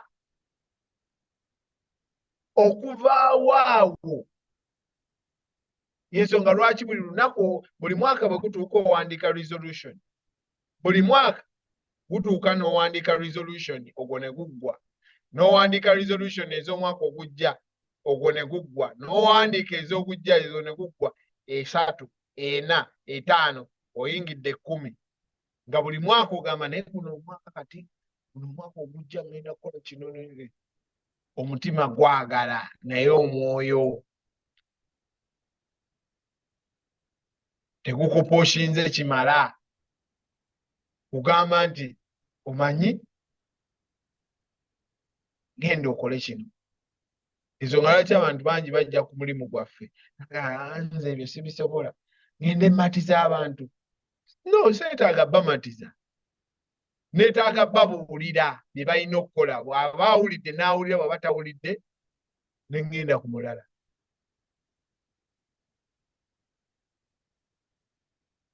omulimu gwange kukubuulira kino munaye no kye ndi mukola naawe olina okikola kubanga abasajja bano y'ensonga lwaki olaba Prudential emaze wano emyaka 16 kati nze ntunuulira omuntu agamba nti ebyo ebintu by'Abannayuganda my friend nkuwadde Prudential emaze mu America emyaka 10 nkuwadde Transamerica emaze mu America emyaka 8 nkuwadde Nationwide emaze mu America emyaka 10 nkuwadde manyani Pacific Life nkuwadde Fidelity nkuwadde kati oli nojja n'osoma n'ogenda ne weebuuza oli nagamba ebyo bintu by'Abannayuganda. No, weesavingire sente zo otyo, no problem. Osobola okuzeesavingira naye ffe tukubuulidde nti waliwo ky'olina okukola. Bw'oba osobodde kikole, bw'oba tosobodde hakuna tabu. So njagala okubeebaza okutuwuliriza omwaka mulamba guno. Omwaka by the way tukutte ogwokusatu tusomesa, bw'obanga gwe gusoose okujja wano, we just know nti buli lwakuna tubeera wano. Wiiki ewedde tetwaliwo kubanga twali tutegeka office. Mukyala Angela akubuulidde nti tulina office wano Amatiribona. So olw'okuba twali tutegeka office nga tugenda kukola grand opening ku Saturday, ensonga lwaki tetwaliwo. Naye buli lwakuna tubeera wano n'omusomo guno. Twagala tukyuse, tukakasa tujja kukyusa obulamu bw'abantu abali ebweru w'eggwanga lya Uganda, kubanga tekigasa. Ebiseera ebisinga ntera ogamba abantu ekitutawaanya kuba nti tukompitinga ne betwalekayo Uganda. Gwe bw'ozimbayo ennyumba zo n'obanga ofunayo miliyoni 2 ez'e Uganda, ogamba nti wange naye gundi empa miliyoni zange 2, weerabira nti ezo $5 mu.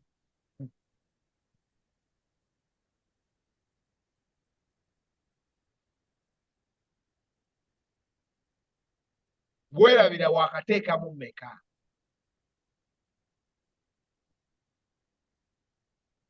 So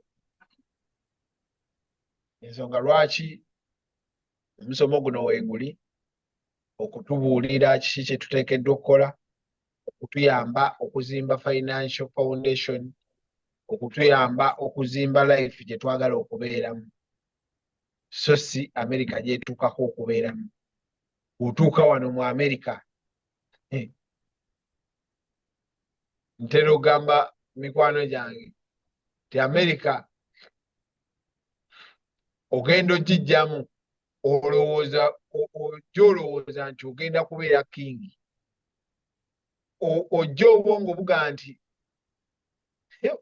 kati wano mbamaze. Naye omala ofuna omulimu gwo, ku mulimu just ogusooka gwokka gukumala okulaba n'ogamba naye yannange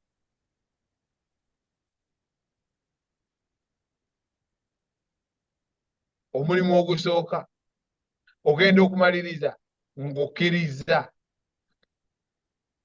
Mu kukkiriza ogamba nti wayi kasita nsasula bills, kasita obeera reduced ku that, kasita nsasula bills. Eyo tabu. Tewajja wano kusasula bill, walisigaddeyo. Netusobola kubanga omisinga baganda bo, omisinga bazadde bo, omisinga abaana bo, abantu bo, bakwano bo, ebiweedha ennungi, emmere ennungi, n'obeera wano nga just kyokolerera kusasula bills. You are better than that. 2025 tukikyuse mu ndowooza yaffe, tugambe nedda. Naye ekyo tulina kikola ddi mu 2024 nga tannaggwako. Otherwise bwekisigala nga kyekimu, ogenda yingira omwaka ogujja ne wishes nagwo gugende 2025 naye agweko, gende mu 2026. So mwebale nnyo, mwebalire ddala. Nze Michael Kakande, kuno ku mukutu ninako abasomesa abalina license bendabako. Bw'aba azze gy'oli bambi muwulirize. byagenda okugamba biyamba ggwe kale bimusasuza naye nga biyamba ggwe okusinga bwe biyamba ye kubanga ye ne bw'obanga ggwe tobikoze n'agenda ayogera n'omulala n'abikola naye just njagala olowooze singa nvaawo olwaleero abaana bange basobola okulya basobola okwebaka otherwise bwe kibanga ekyo tekisoboka tolina nsonga lwaki okola kigasa kyo okuba ng'obadde okola nnyo babeere bulungi n'ovaawo ne babonaabona okuvaawo nkugambye tekuliiko formula tetukuyinaako control nkugambye wadde ekyokulabirako nti Messi yakomyewo musajja akola physicals y'omu ku bantu bemanyi Messi bakola gym badde akuba gym atuweereza obumeseji nagamba naye ndi mu gym wano nkajjuza naye yakomyewo waka musanyufu bakubye olwali n'agamba kangende neebake naye mu ddakiika 3 nti wuno yeesika mulete ambulensi omuddusa mu ddwaliro ddakiika 3 nti nawedde just like that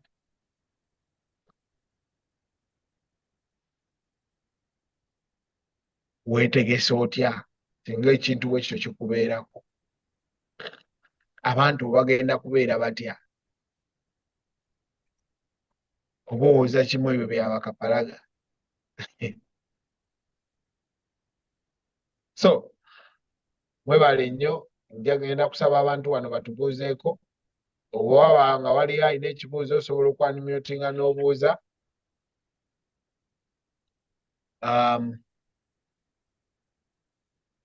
abali ku TikTok nammwe mbabuuzizzaako abali ku Facebook mwebale nnyo na buli omu gy'asinziira okulaba boogera ku bintu ebya ddala naye olw'okuba bya ddala bibeera bizibu nnyo okwogerako kubanga ebiseera ebisinga owulira nga kati singa eno koolutulanga nti omusomo gwa ssenga nekisekojja eyinza okuwa ne kapasite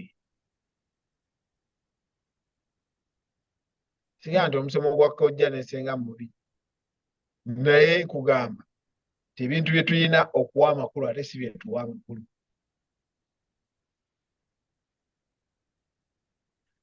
so njagala abantu ab'enjawulo batubuuzeeko oba obuuze bw'oba olina ekibuuzo ndaba mwami Abu tubuuzeeko unmuting otubuuzeeko Abu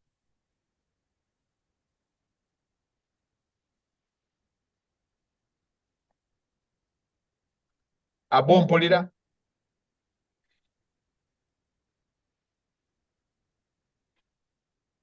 Yesebo nkuwulira Sanso webali kuweereza ssebo weewaawo omusomo ngwagadde ndi mupya mu community naye ndaba jagamba mbuguli long overdue naye mbadde simanyi nteekateekawo ebyo muzigo nzikola naye nansanyusa okubeegattako mu musomo guno ogw'ebyenfuna n'okweteekateeka n'okuteekerateekera abantu baffe weewaawo mbaddeko mu musomo omulala awo gwo gubadde gwa luzungu mukyala ali e Atlanta era asomesa ku investments bintu bwe bityo ati kinsanyusiza nnyo okuba nti mu community mulimu abantu nga mmwe era nja kwongera okugoberera okulaba engeri gye tuyambagane abantu baffe kwegamba okuba mbu okuyiga tekukukoma wekiri okuyiga tekukoma nga tekiba too late to start. Definitely. Never too late. Simanyi waje wavudde naye example zonna nkiwozuwadde Mm. Abantu baffe balina okubeera abagumu n'okusaayo omwoyo n'okukubiriza abalala. Kisinza okunsanyusa w'ogambye bayinza okubala ng'oba weebala ng'olaba ng'okoze emitwalo 9 naye nga tomanyi na gye ziri oba kyezikoze. Amanyi kyezikoze kakati oba tosobola na ku akauntingira ssente y'Omwamerika gy'omanyi mbu ejja kujja bweti va ku biri ebyeka. Olumu bamaze emyezi 3 tebabasasudde naye wano buli wiiki 2 kino nnyo buli mwezi ofuna ssente. Lwaki oba okolerera paycheck to paycheck? Exactly. Lwaki oba okolerera paycheck to paycheck nga wogambye oba wajja kukola ki? Ekibira ne lifestyle inflation yeeyo simanyi oba ogikonyeeko obadde ofuna $300 ng'obeerawo ate n'otandika ofuna akakaaga n'oyagala ate olinnye ebbeeyi. Lwaki? Ebyo byonna byogeddeko ku Prudential ina services zeegaba e Uganda. Yabiweerezaako Mwami Simpa abiyiseemu mu community. Simanyi kiki wakyogeddeko naye kwegamba all those investment or insurance policies ze tulina abantu zibayinza okubeera nazo. N'oba ogambye buli paycheck nzijjako $4 e Kampala emitwalo 12 oziteekayo mu Prudential n'osirika. Nze just nja kuwaayo example emu ku kintu kyantuuseeko. Badde nga nsevinga obusente bwange mu Sanlam e Uganda, si wano mu Uganda. Sanlam eringa ezo zi Prudential oba bagimanyi, maybe abaluddewo ennyo balabika tebagimanyi naye ng'eri e Uganda. It's a South African company, insurance oba investment company. Nga nteekayo just $10. Emmotoka yange yakubye yingini last week. N'enfo ky'okwewola ngenda ne nkwata ku ssente zange ziri nzijjako $1,500.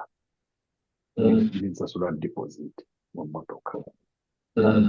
Nakiyiga wali bwe bagamba mbu you should have an emergency fund. Yabadde tennawera wenjagala naye yantaasizza ebbanja. Exactly. Nze sisobola kwewola nga bannange waliwo advantages okuvuga emmotoka z'emitwalo 46 bavuge naye awo sinnatuukawo. Emmotoka ey'N4,000, 13 enkolera ebanga namu kuba nze nsobola oginspectinga manyi ku by'emmotoka. Yankubyeko engine mu butamanya akamotoka kembaddeko naye ekyanyambye nabadde ne ka emergency kange nesikubira abantu nduulu owaye mpolayo ebibiri ne bagaana kukwata masimu biki nasise busisi wali within 2 days 48 hours nga ssente bazinteereddeko nga nzijjayo nansasula kamotoka wali. Next paycheck nja kamalayo 2,500 nga ndi ku kkubo. Webale nnyo. Ani akuinvite wano? Message yazze Mwami Simpo yagiweereza. Okay. Ngenda kusaba ow'Mukyala Angela yesemyo. Mukyala Angela kanjiteeke mu munoonyi wano. Mukyala Angela's iPhone. Angela Nalubowa. Angela Nalubowa. Munoonyi. Oba yampereze ka hayi kuba ndabako wano mulabi. Muweereze essimu yo bagiwandiike then mujja kwatagana bulungi ndaba nga endowooza ekwatagana bulungi neyiye. Kale webale nnyo. Kale Mwami Bosco Kirwana.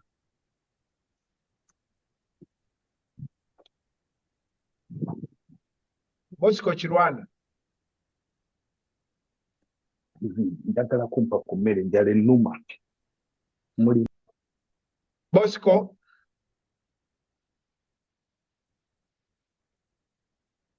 Claire, tubuuzeeko simanyi omwana Claire omugole. Claire.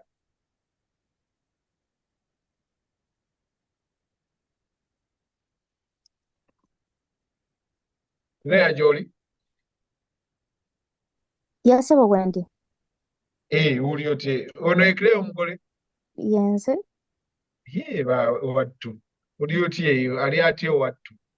gyali mulungi. Weewaawo. Mm. Tubuuzeeko kitalo nnyo ekya mmese. Kitalo nnyo. Ne mbalamusizza tweyanzeeko mu kusoma ogwo.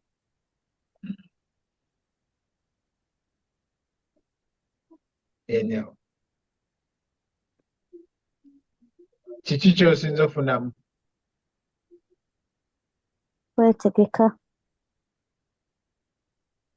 Kwetegeka. Okay. Weebale nnyo Claire. Yeah. Okay, Prince Lukanga. Gwe ndowooza wasoose ku koola eno Prince Lukanga.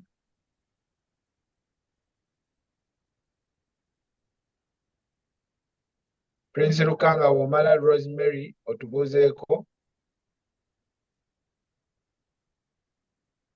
Prince Lukanga gy'oli? Okay, Rosemary tubuuzeeko.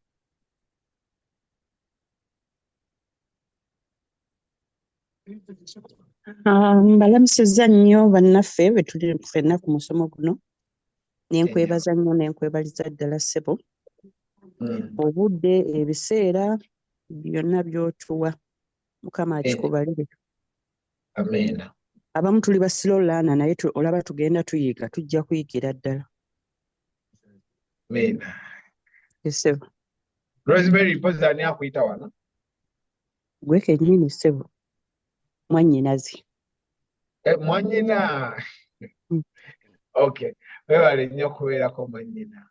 Kale ssebo. Mukama bankuumire ssebo. Amiina. Weebale nnyo.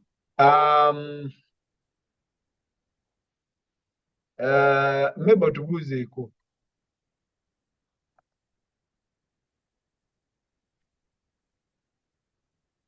Mebo.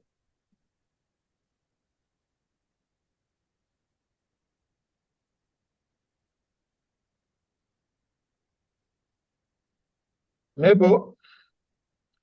Waliwo iPhone. Gwe bayita iPhone tubuuzeeko.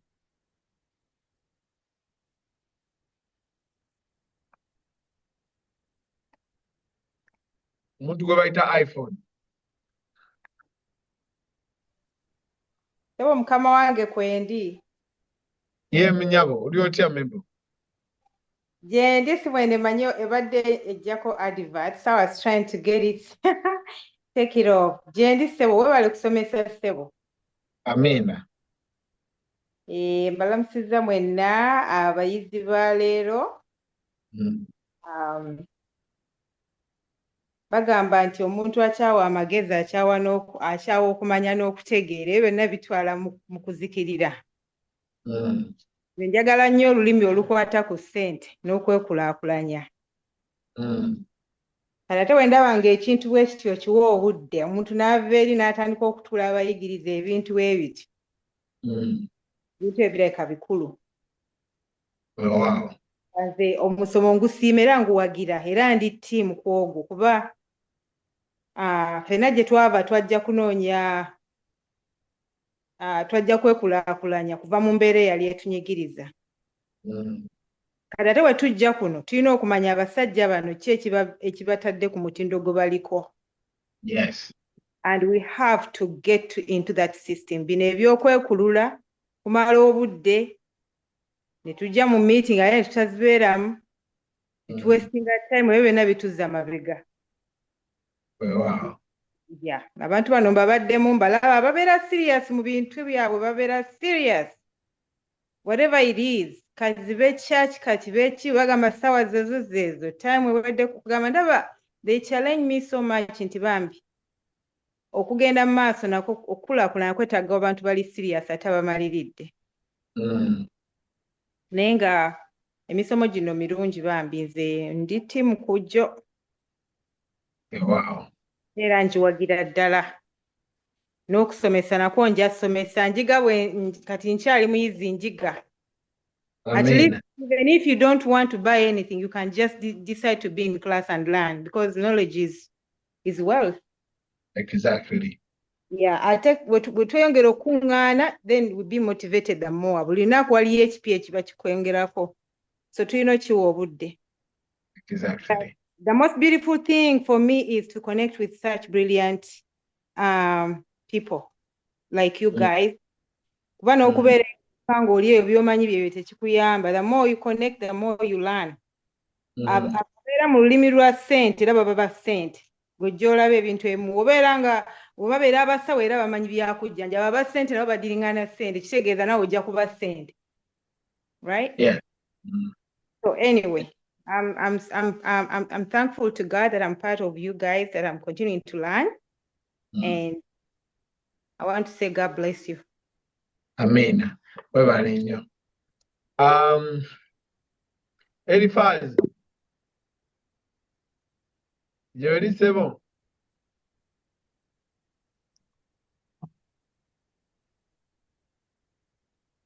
Mukyala Anne Kasenge. Buuzeeko.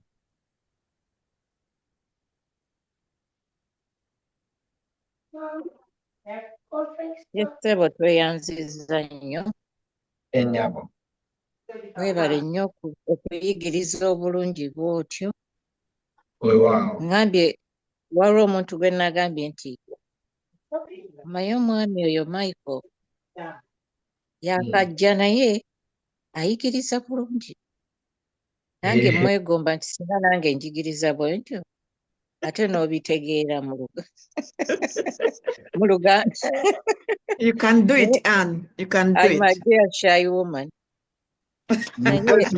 Shy.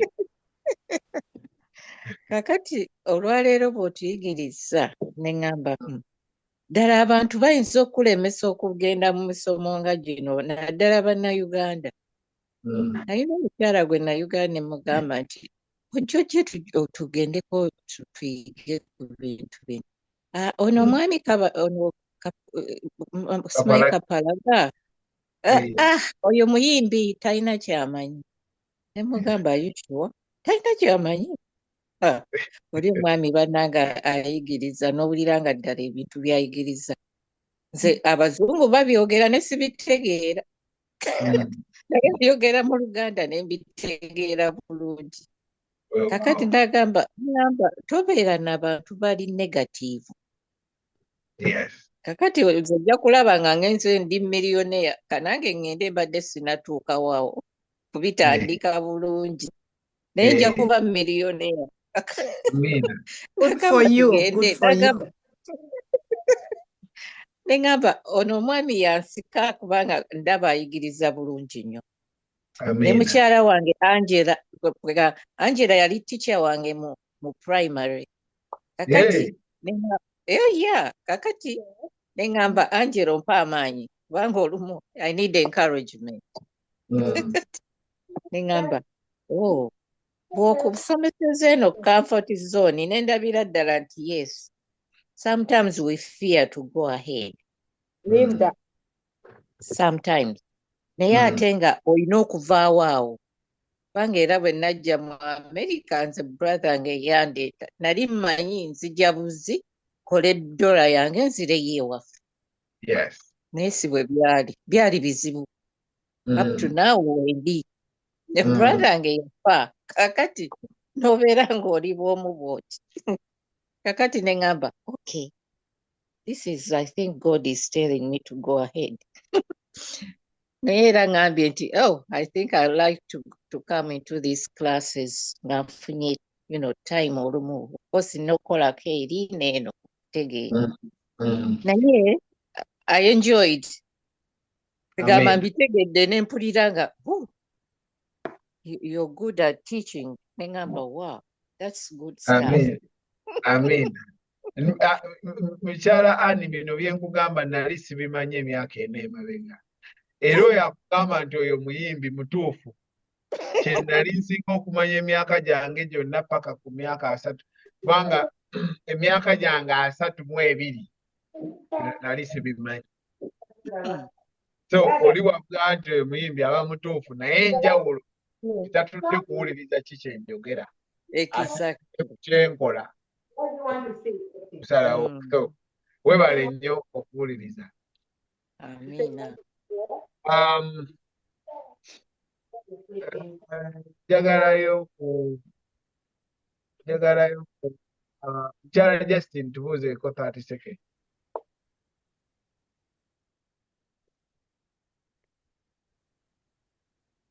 Mukyala Justin.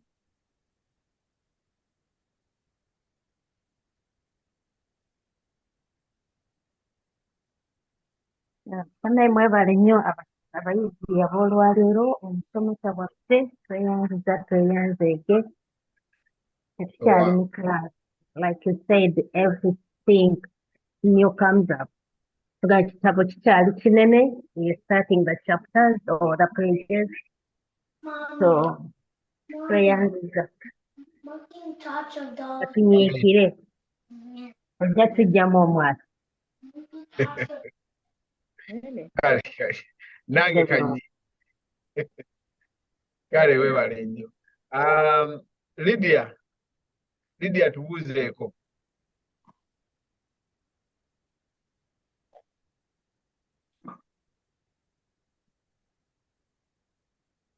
Lydia alina iPhone.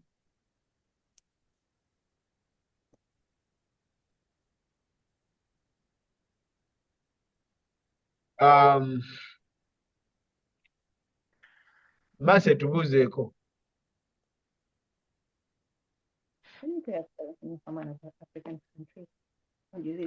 Mase.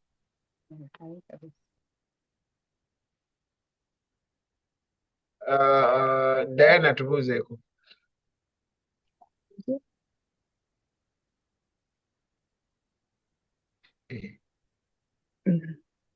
Balamusizza bali ku mukutu tukuwulira Coach Michael. Genda maaso.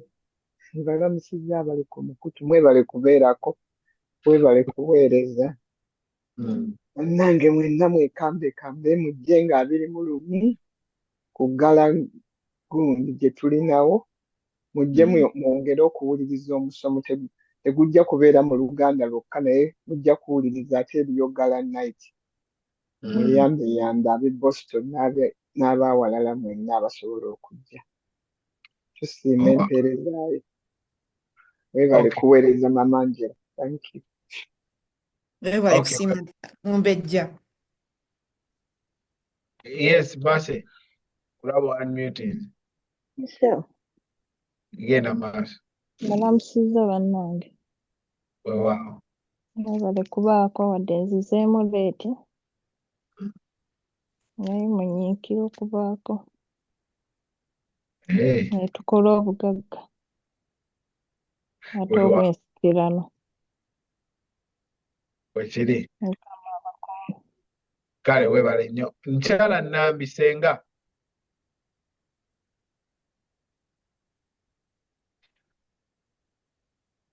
Senga Nambi.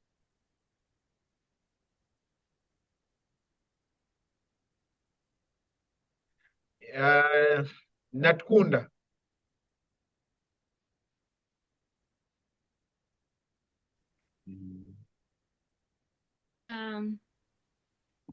Naye mwena mujjebaleko mbalamusizzaako.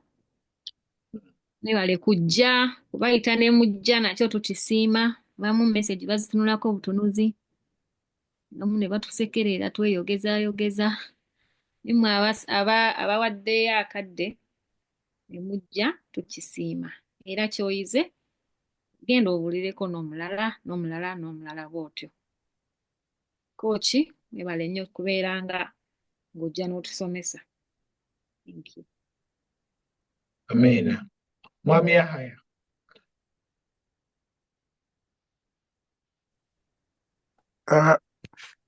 Weebale nnyo omusomesa Michael Kapalaga, ate amanyiddwa ennyo ndowooza ng'omuyimbi.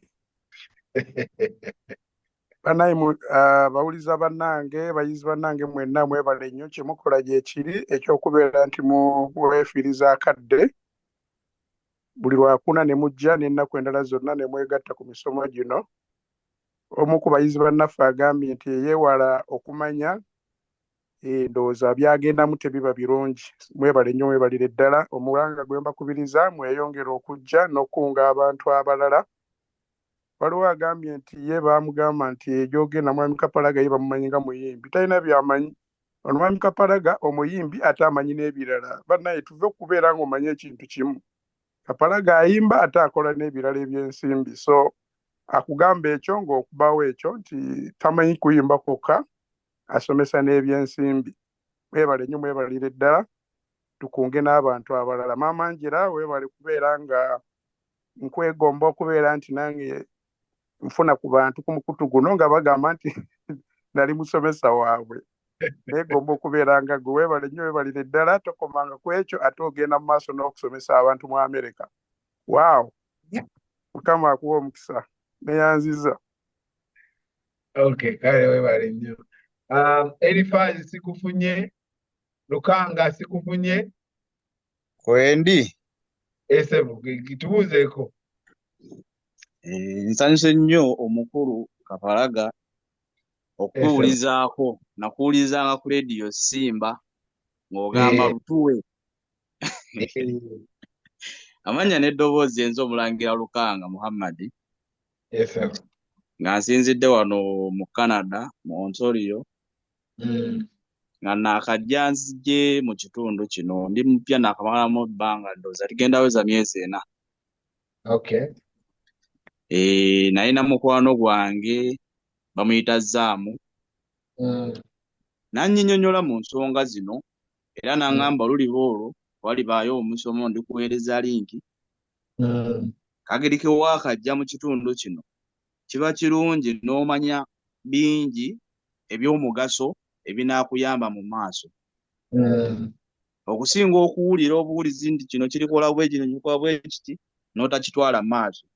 Naye nsiimye nnyo okubeera nga nange nze omu ku abo abasobodde okubeera ng'olunaku olwaleero ndi mu kiraasi era nsiimidde ddala era mwebaza nnyo oba kwali awulira yeebale kungatta ku mukutu ogw'ensonga. Kyaliko ku meeting nja kukubira nga tumaze. Siimye nnyo mukama wange, omulimu gw'okola gwa maanyi okutubangula ate mu lulimi lwa Ssaabasajja Kabaka lwentegeera obulungi. Mukama akwongera omukisa. Amina. Essebo. Kale weebale nnyo. Nze abasinga batubuuzizaako, abalala batotubuuzizaako tetubafunye. Maama Angela, ekyo sembayo okugamba abantu. Tulina omusomo wano nga 21 ate tulina ne party yaffe end of year party nga 21 olw'omukaaga. Naye ate wano tubeerawo buli lwa mukaaga lwonna, buli lwa mukaaga tubeera ne open house wano buli lwa mukaaga ssaawa 4. Twagala abantu bajja abazungu kano nako kankayiseewo. Twabadde wano nga tuyisa abantu bangi nnyo, abazungu n'aba Asia ne batulyako show mu grand opening. Naye ng'ate ffe abayita ffe tusinga obungi, Abannayuganda ffe tusinga obungi ku ofiisi, naye bano bannaffe be tuli nabo batono, naye abantu baabwe ne bajjula ne ŋŋaana. Naye mpola mpola. Kale Maama Angela kisoose mayogaako. Simaani otubuuzizaako ssebo musomesa. Kale Maama Angela. Bakulu tweyanzizza nnyo, tweyanzeege, mwebale nnyo kujjumbira musomo guno.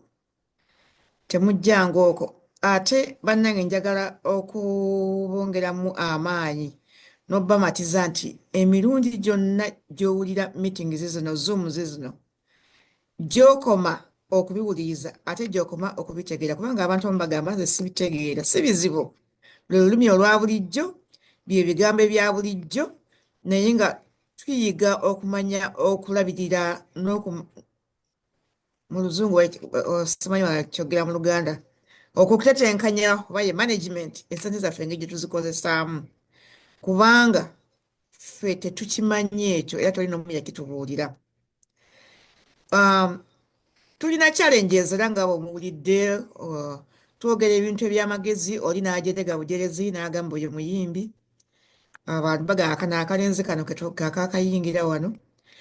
Bw'ayogera facts ezitutukako mu bintu by'okulwala, okufiirwa, ndowooza mu mwezi guno gwokka ogwa December tufunye abantu abafa okufa okwembagirawo wano mu Boston yokka bawerako nnamba nga tebalaze, nga tewali nekiraze kyonna nti oba abadde mulwadde, just to go like that. tetumanya epidemic eyo nayo weeri, tetugirinako control, n'abasawo nabo babulwa kye batuddamu singa tuba tubabuzizza kyomuntu wange kyekimututte. Naye ngenzeko mu bifo nga bibiri, oli nankuba amazzi mu maaso, siga nti muliyo mazzi naye naŋŋamba nti gwe nno weebale kujja, naye kali akasajja sikaagala kantama.